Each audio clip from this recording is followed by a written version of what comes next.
গ্রুপে হ্যাঁ, আমি আমার এই প্রজেক্টের মাধ্যমে যে বিশেষ গ্রুপে এখানে ৩টা গ্রুপ ছিল, জুনিয়র গ্রুপ, সিনিয়র গ্রুপ এবং বিশেষ গ্রুপ। এখানে বিশেষ গ্রুপে আমি প্রথম স্থান অধিকার করেছি। আসসালামু আলাইকুম, আমি মোহাম্মদ আমিনুল ইসলাম তিতাস, গাজীপুর সরকারি মহিলা কলেজের গণিত বিভাগের সহযোগী অধ্যাপক, 24তম বিসিএস এডুকেশন ক্যাডারের একজন কর্মকর্তা। আমি পরিবেশ নিয়ে দীর্ঘদিন ধরে কাজ করছি। পরিবেশ পরিচ্ছন্নতা এবং বৃক্ষরোপণে উৎসাহিতকরণ, এই দুটো নিয়ে আমার কাজ। তো আমি আজ এই যে জিনিসটা, যে প্রজেক্ট আমার সাথে দেখছেন, যে এখানে চারপাশে এখানে টোটাল 8টা পোস্টার আছে। 8টা পোস্টারের মধ্যেই গাছ লাগাইতে উৎসাহিতকরণমূলক বিভিন্ন বাণী, বিভিন্ন কথা এই চারপাশে লেখা আছে।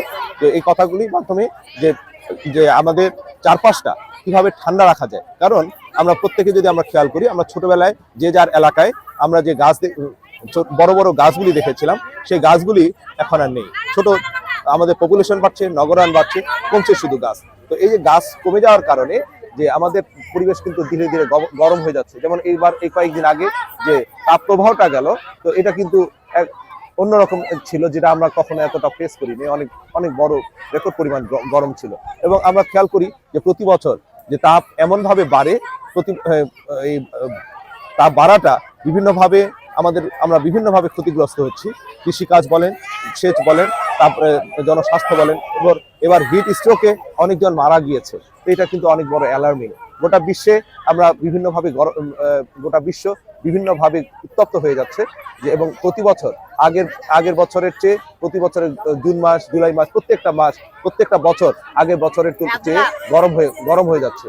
তো এইটা কিন্তু আমাদের জন্য অনেক বড় কষ্টের কারণ, যে আমাদের পরবর্তী প্রজন্মকে আমরা কোন পরিবেশে রেখে যাচ্ছি, এটা ভাবার বিষয়।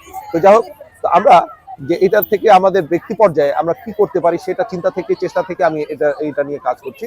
যে এখানে করার কাজ এটা থাকে, যেটা এই গ্রিন হাউস গ্যাসগুলি, এটা কিভাবে কমানো যায়। গ্রিন হাউস গ্যাসের কারণে টেম্পারেচারটা বাড়ছে, আমাদের চারপাশে গাছের সংখ্যা কমছে। এখান থেকে বাঁচার একটাই উপায়, যে আমাদের চারপাশটা যদি আমরা গাছে ভরতে পারি, তাহলে অবশ্যই আমরা কম্পারেটিভলি কম আমরা তাপমাত্রা পাবো।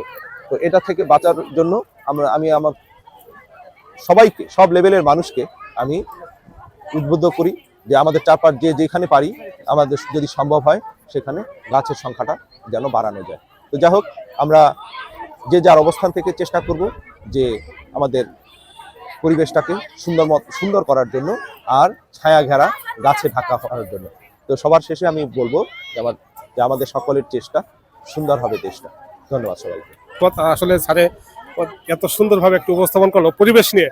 আসলে আমরা এই স্যারকে আমরা ফলো করবো, এবং স্যারের এই পরিবেশের জন্য যে উপস্থাপনটা করছে, এইটা আমরা অবশ্যই আমরা ফলো করবো, এবং সবাইকে ফলো করার জন্য উদ্বুদ্ধ করবো এবং অনুরোধ করবো। আসসালামু আলাইকুম। আমি আমার এই প্রজেক্টের মাধ্যমে যে বিশেষ গ্রুপে এখানে 3টা গ্রুপ ছিল, জুনিয়র গ্রুপ, সিনিয়র গ্রুপ এবং বিশেষ গ্রুপ। এখানে বিশেষ গ্রুপে আমি প্রথম স্থান অধিকার করেছি।